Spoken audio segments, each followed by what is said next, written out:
Good morning every students. Welcome in Unique School, Sikar. In previous class, we were reading about what is the characteristics of synthetic plastics, and at the end this class we were reading about kinds of synthetic plastic. Today in this class we are reading about what is the common plastics and their uses. Okay, so let's start our topic in this class.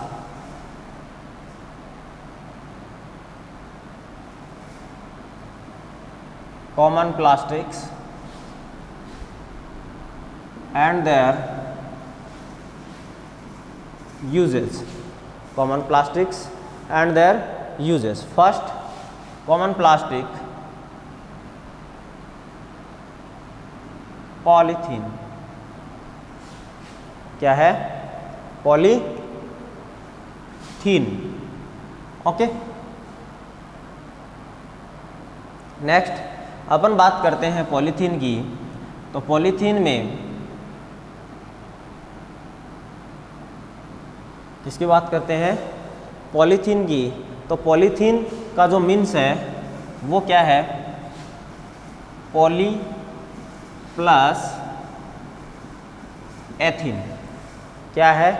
Poly plus ethene. और ethene जो है, ये ethene तो क्या है यहाँ पर? Monomer unit है. एथीन क्या है यहाँ पर?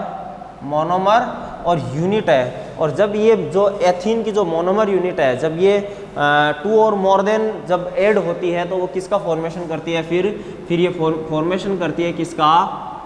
पॉलीमर का. किसका फॉर्मेशन करती है? पॉलीमर का. इसलिए क्या होता है यहाँ पर देखो, पॉलीवर्ड का मीन्स है 2 और मोर देन.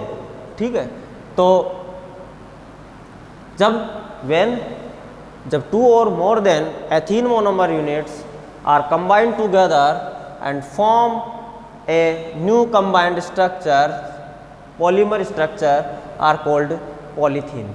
ठीक है, जो एथीन है, इस एथीन के यदि अपन स्ट्रक्चर देखते हैं तो इसके एथीन की स्ट्रक्चर होती है CH2 double bond CH2. Okay, ये क्या होती है? इसकी स्ट्रक्चर होती है एथीन की. और जब ये इस टाइप की जो स्ट्रक्चर है, जब ये मोर देन हो जाती है 2 और मोर देन, जब ये स्ट्रक्चर्स ऐड होती है तो फिर वो किसका फॉर्मेशन करती है? पॉलीमर का फॉर्मेशन करती है, यानी कि पॉलीएथीन का फॉर्मेशन करती है. ठीक है, और वो बनती है पॉलीथीन. ठीक है, तो इसका मतलब ये है कि जो एथीन है, क्या है? एथीन. इस एथीन के पॉलीमराइजेशन से और किसका फॉर्मेशन होता है? पॉलीथीन का फॉर्मेशन होता है. किसका फॉर्मेशन होता है? पॉलीथीन जो है, इस पॉलीथीन का फॉर्मेशन होता है. आफ्टर देन अपन बात करते हैं कि ये जो पॉलीथीन है, इस पॉलीथीन का यूज़ किसमें किया जाता है? तो पॉलीथीन का यूज़ किया जाता है making thin films which are used in making carry bags. किसमें किया जाता है? कैरी बैग्स में. जो कैरी बैग्स हैं, उन कैरी बैग्स के अंदर जो एडेसिव जो टैप्स होती हैं, एडेसिव टैप्स, उन एडेसिव टैप्स के फॉर्मेशन में इनका यूज़ किया जाता है. इसके अलावा जो पॉलीथीन है, इस पॉलीथीन का यूज़ एंटी कोरोजन कोटिंग के अंदर किया जाता है. किस में किया जाता है? एंटी कोरोजन कोटिंग के अंदर किसका यूज़ किया जाता है? पॉलीथीन का यूज़ किया जाता है. और आफ्टर देन अपन बात करें तो आर्टिकल्स जो कि कॉपर और आयरन से जो मेडअप होते हैं, उनके अंदर इसका यूज़ किया जाता है. इसका यूज़ किया जाता है इंसुलेशन में, इंसुलेशन ऑफ इलेक्ट्रिक वायर्स में. इलेक्ट्रिक वायर्स का जो इंसुलेशन है, यानी उनके ऊपर जो आउटर जो लेयर आती है, उस आउटर लेयर के फॉर्मेशन में किसका यूज़ किया जाता है? पॉलीथीन का यूज़ किया जाता है. इसके अलावा जो मेकिंग किचन्स और जो लेबोरेटरीज जो वेयर हैं, ठीक है, सच एज यदि अपन बात करें जैसे कप्स हैं, बोतल है, ठीक है, तो इसका मीन्स क्या है कि जो किचन वेयर और जो लेबोरेटरीज वेयर है उनका फॉर्मेशन में भी किसका यूज़ किया जाता है, पॉलीथीन का यूज़ किया जाता है। इन नेक्स्ट अपन बात करते हैं नेक्स्ट की।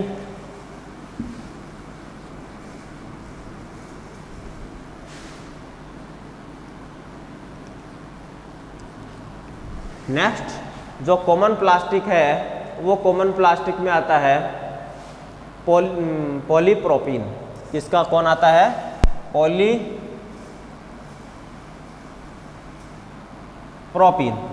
अब यहाँ देखो प्रोपीन वर्ड आ रहा है और प्रोपीन के साथ में क्या जुड़ रहा है? पॉली वर्ड जुड़ रहा है। क्या जुड़ रहा है? प्रोपीन के साथ में पॉली वर्ड। इसका मीन्स क्या है कि पॉली प्लस प्रोपीन। तो यहाँ पर प्रोपीन जो है ये क्या हो जाता है? मोनोमर हो जाता है। और ये मोनोमर जो यूनिट है प्रोपीन, इसके पॉलीमराइजेशन से और किसका फॉर्मेशन होता है? फिर पॉलीप्रोपीन का फॉर्मेशन होता है। ठीक है, प्रोपीन जो है ये एक मोनोमर यूनिट है। इसकी स्ट्रक्चर जो होती है वो कुछ ऐसी होती है।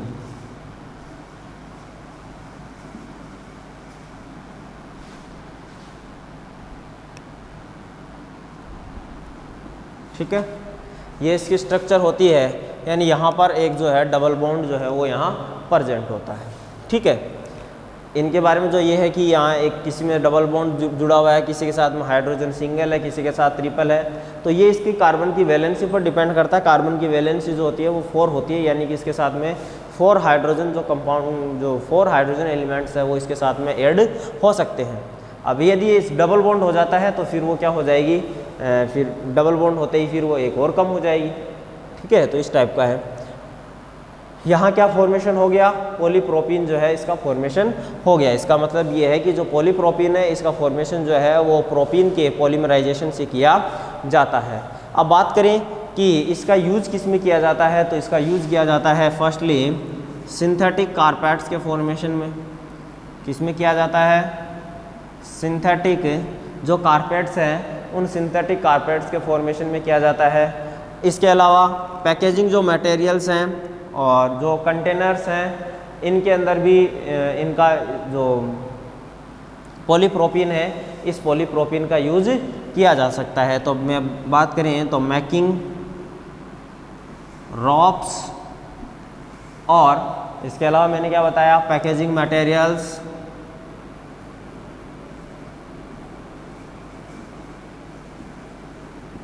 ठीक है, किसमें किया जाता है? पैकेजिंग मटेरियल्स एंड जो कंटेनर्स हैं उनके अंदर। एंड अपन बात करें किसमें?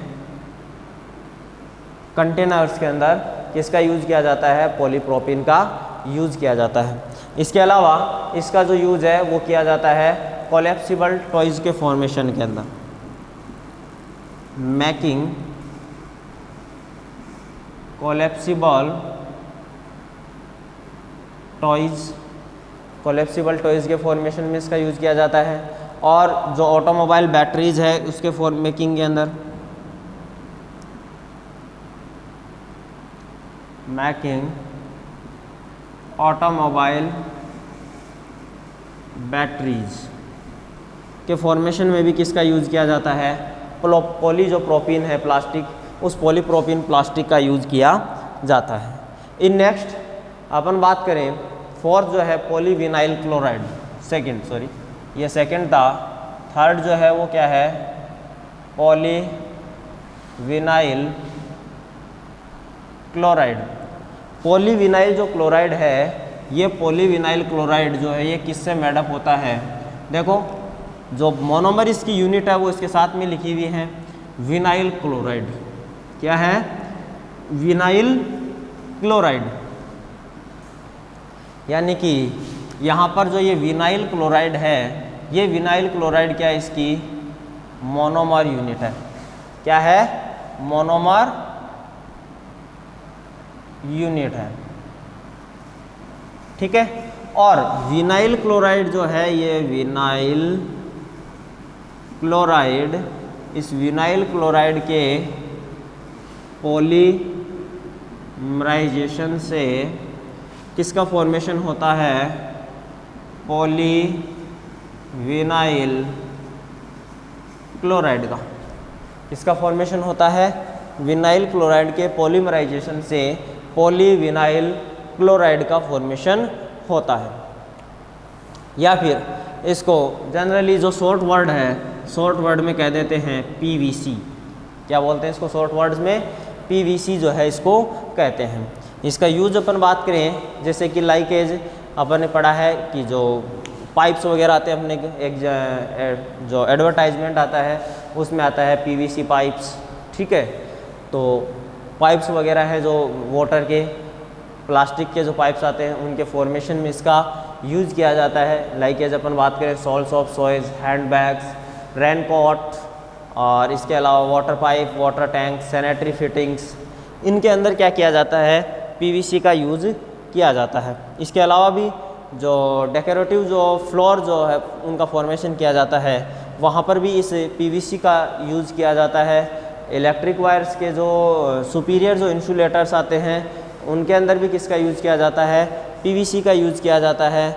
और जो ग्रामोफोन जो रिकॉर्ड आते हैं उसमें भी किसका यूज़ किया जाता है? पॉलीविनाइल क्लोराइड या पीवीसी का यूज़ किया जाता है। इन नेक्स्ट अपन बात करें फोर्थ, टेफ्लॉन। टेफ्लॉन जो वर्ड है, इस टेफ्लॉन का मीन्स क्या है? यहाँ पर इसका मीन्स है पॉली टेट्रा फ्लोरोएथीन। पॉली टेट्रा फ्लोरोएथीन, यानी कि यहाँ देखो वही पॉली वर्ड है, ठीक है। इसका नया नेम तो इसको क्या दे दिया? टेफ्लॉन दे दिया। लेकिन यदि इसका नेम देखें, यदि इसका केमिकल नेम तो क्या है? Poly tetra fluoroethene. तो यहाँ पर जो टेट्रा फ्लोरोएथीन है, ये टेट्रा फ्लोरोएथीन क्या है? इसकी मोनोमर यूनिट है। और ये जो टेट्रा फ्लोरोएथीन है, जब ये 2 और मोर देन नंबर्स में जब कंबाइंड होती है तो कंबाइंड होकर के और किसका फॉर्मेशन करती है? फिर ये पॉली टेट्रा फ्लोरोएथीन का फॉर्मेशन करती है। इट मीन्स यानी किसका फॉर्मेशन करती है? टेफ्लॉन का फॉर्मेशन करती है, ठीक है। नेक्स्ट अपन यदि इसकी बात करें कि इसका यूज़ किस में किया जाता है, तो इसका यूज़ किया जाता है लुब्रिकेंट का फॉर्मेशन के अंदर। स्पेशली इसका यूज़ जो है वो लुब्रिकेंट्स में किया जाता है। इसके अलावा जो मशीन के पार्ट्स हैं वेयर ऑयल जो है, oil can not be easily applied, उस वो उनका फॉर्मेशन में टेफ्लॉन का यूज़ किया जाता है। एंटी स्टिक्स जो प्रॉपर्टीज़ हैं उनमें इसका यूज़ किया जाता है। ओके, नेक्स्ट अपन बात करते हैं पॉलीस्टाइरीन।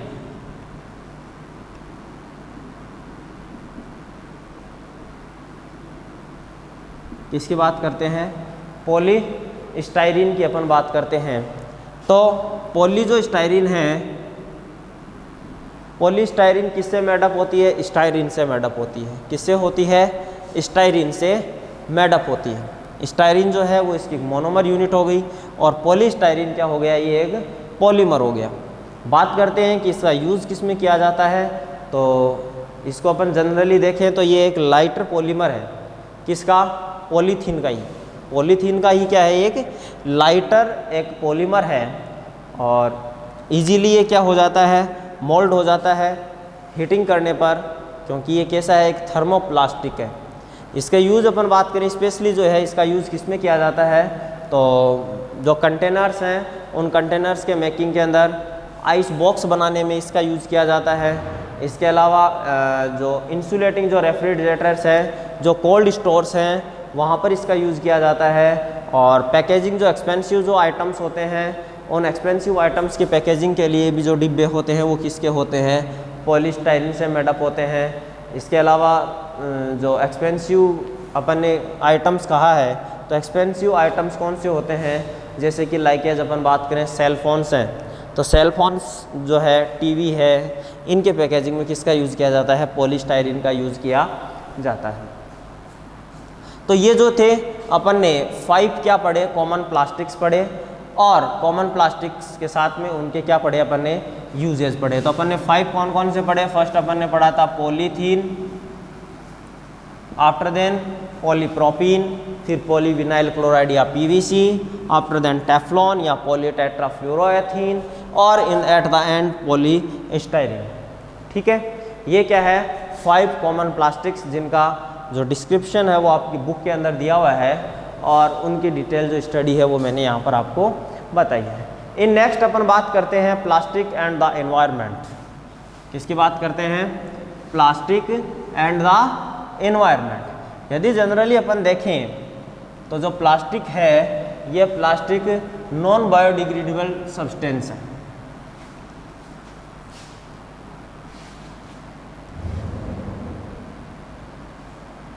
प्लास्टिक्स एंड एनवायरनमेंट क्या है? Plastics and environment. तो मैंने आपको क्या बताया कि जो प्लास्टिक है ये क्या है? नॉन बायोडिग्रेडेबल सब्सटेंस है। प्लास्टिक जो है ये क्या है? नॉन बायोडिग्रेडेबल सब्सटेंस है। नॉन बायोडिग्रेडेबल सब्सटेंस कौन से होते हैं फर्स्ट तो अपन ये बात करते हैं, और बायोडिग्रेडेबल जो सब्सटेंस होते हैं वो कौन से होते हैं। तो जो नॉन बायोडिग्रेडेबल होते हैं यानी the materials that do not decompose through natural procedure. ठीक है, those substance which are do not decompose by the natural process like as bacterias are called non biodegradable, और these non biodegradable substance are alive in many years at the environment. Okay, next अपन बात करें biodegradable की, तो biodegradable substance कौन से होते हैं?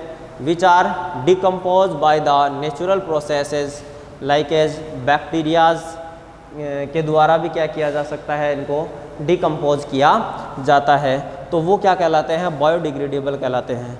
बायोडिग्रेडेबल में यदि अपन बात करें एग्जांपल्स की, तो बायोडिग्रेडेबल में आते हैं लाइक जैसे वेजिटेबल हैं, फ्रूट है, लेफ्ट ओवर जो फ्रूट्स सोप्स है, या जो किचन का जो वेस्टेज होता है जो निकलता है, जैसे वेजिटेबल से निकलता है, फ्रूट से निकलता है, या फिर जो नेचुरल फाइबर्स हैं जैसे कि लाइक जब अपन बात करें जैसे वूलन क्लॉथ्स की बात करें या कॉटन क्लॉथ्स की बात करें, तो ये सभी जो है वो किसके अंदर आते हैं? बायोडिग्रेडेबल के अंदर आते हैं। बट जैसे प्लास्टिक है, सिंथेटिक फाइबर्स हैं, ये किस में आते हैं? नॉन बायोडिग्रेडेबल सब्सटेंस के अंदर इनको काउंट किया जाता है।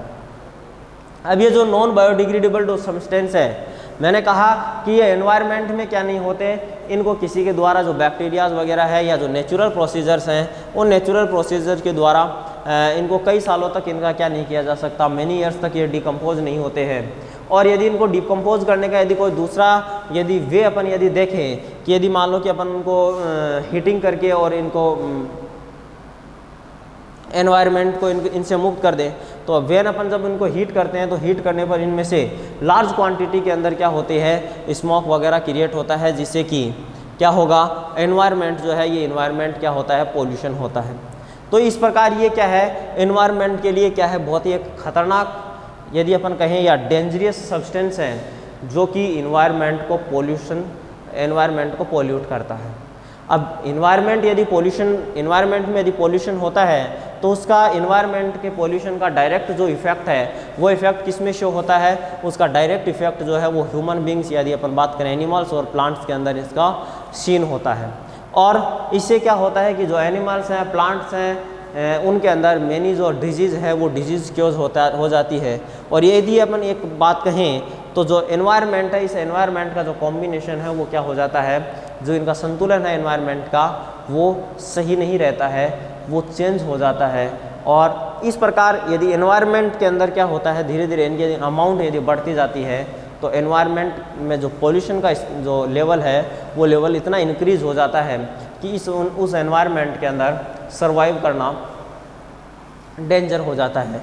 जैसे कि आपने मेनली जैसे कि विंटर सीजन के अंदर, या आपने सुना होगा जैसे दिल्ली वगैरह का आता है, या जो बड़े बड़े जो सिटीज़ हैं, जो मेजर जो सिटीज़ हैं, वहाँ पर आपने न्यूज़ वगैरह के अंदर या जो न्यूज़पेपर्स हैं यहाँ अपन पढ़ते हैं कि वहाँ पर पोल्यूशन का स्तर इतना ज़्यादा हो गया कि कोरोना से पहले भी वहाँ पर कभी कभार मास्क पहने हुए लोग देखे जाते थे, या फिर स्कूलों की वगैरह की छुट्टियाँ कर दी जाती थी पोल्यूशन की वजह से।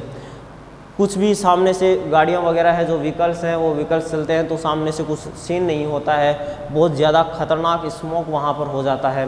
तो इस प्रकार की जो कंडीशन है ये किससे क्रिएट होती है, पोल्यूशन से क्रिएट होती है। और उसमें की जो प्लास्टिक है या जो सिंथेटिक फाइबर हैं, ये भी प्लास्टिक जो एनवायरनमेंट है, इस एनवायरनमेंट के अंदर पोल्यूशन का एक सबसे बड़ा और सबसे खतरनाक डेंजरियस मीडियम है कौन, प्लास्टिक। बात करें कि इसको कंट्रोल अपन कैसे कर सकते हैं, जो प्लास्टिक है उससे एनवायरनमेंट को हार्मफुल होने से अपन कैसे बचा सकते हैं। तो यदि एक आप सबसे इम्पोर्टेंट बात है कि एक रिस्पॉन्सिबल सिटीजन होने के नाते आपका ये कर्तव्य है या आपका रिस्पॉन्सिबिलिटी है कि आप 4R प्रिंसिपल जो हैं, यानी कि रिड्यूस, रीयूज़, रिसाइकल और रिकवर का यूज़ किए। एक है 4R थ्योरी। 4R थ्योरी में सबसे पहले क्या आता है, रिड्यूस, रीयूज़, रिसाइकिल और रिकवर।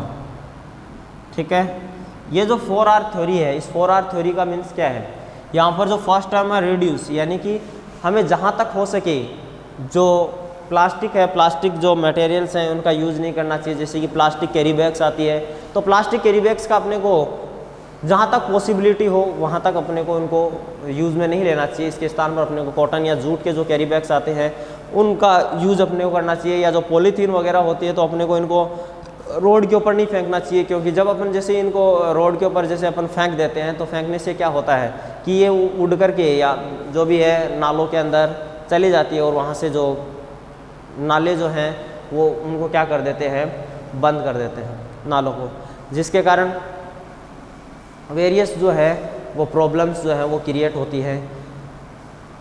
समझ में आई बात। नेक्स्ट अपन बात करते हैं रीयूज़, यानी एक बार अपन ने यदि इनका यूज़ कर लिया है तो फिर अपने को ट्राई करना चाहिए कि दोबारा हम इनका क्या करें, यूज़ में लें। और यदि फिर भी यदि ये होता है कि हाँ अब इनका यूज़ नहीं किया जा सकता तो फिर इनको क्या कहाँ पर सेंड कर दिया जाए, रिसाइकिल के लिए इनको भेज दिया जाना चाहिए। और रिसाइकिल में भेजने के पश्चात, जैसे कि रिसाइकिल का मीन्स है यहाँ पर जैसे आपके वो कबाड़ी वाले आते हैं तो कबाड़ी वालों को आप 10 रुपीज़ पर केजी के अंदर प्लास्टिक वगैरह है वो बेचते हैं या 8 रुपये में, तो आप उनको क्या कर सकते हो, बेच सकते हो और उससे जो है इकोनॉमी गेन कर सकते हो। और आफ्टर देन वो क्या करेंगे, उसको वापस से रिकवर करेंगे और रिकवर करके फिर वापस से मार्केट के अंदर वो क्या हो जाएगा, अवेलेबल हो जाएगा। तो इस टाइप से ये क्या था अपना प्लास्टिक और एनवायरनमेंट का था कि प्लास्टिक जो है वो एनवायरनमेंट के लिए एक डेंजरियस सब्सटेंस है, इसलिए अपने को एक रेस्पॉन्सिबल सिटीजन होने के नाते अपना ये रिस्पॉन्सिबिलिटी है कि अपन प्लास्टिक जो है या प्लास्टिक से मेडअप जो भी सब सब्सटेंसेस हैं उनका यूज़ अपन कम से कम करें, जहाँ तक हो सके अपन इनका यूज़ ना करें, इनको बाहर ना फेंकें, इनको वापस से रिसाइकिल करवाएं। यदि यूज़ नहीं हो रहा हो तो इनको बाहर एनवायरनमेंट में इनको अपन लेफ्ट ना करें। ओके, तो today our 3rd chapter are completed here.